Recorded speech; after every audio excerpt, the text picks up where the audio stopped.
বাংলাদেশ জাতীয়তাবাদী দল বিএনপি যদি রাষ্ট্রীয় ক্ষমতায় আসে, যুবকদের জন্য থাকছে সুখবর। সেটা হচ্ছে প্রত্যেকটা জেলায় এবং উপজেলায় ক্রীড়া শিক্ষা প্রতিষ্ঠান গড়ে তুলবেন, ক্রীড়া শিক্ষক নিয়োগ হবে। এটি জনাব তারেক রহমানের একটি যুগান্তকারী পরিকল্পনা। তাতে করে হবে আমাদের প্রচুর কর্মসংস্থানের ব্যবস্থা, দেশ হবে অর্থনৈতিকভাবে স্বনির্ভর।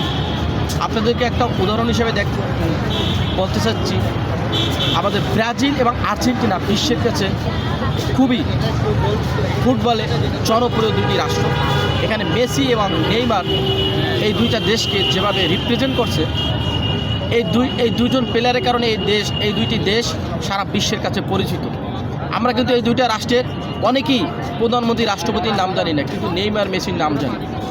ঠিক তেমনি দেশনায়ক জনাব তারেক রহমান বাংলাদেশকে গড়ে তুলতে চাচ্ছেন। বিএনপি যদি ক্ষমতায় আসে, তরুণদের জন্য এই ক্রীড়া সাইডটাকে খুব ডেভেলপ করার চিন্তাভাবনা করছে। তাতে দেশ অনেক উন্নত হবে। তাই তরুণদের কাছে আমার একটি আবেদন, তারুণ্যের প্রথম ভোট ধানের শীষের পক্ষে।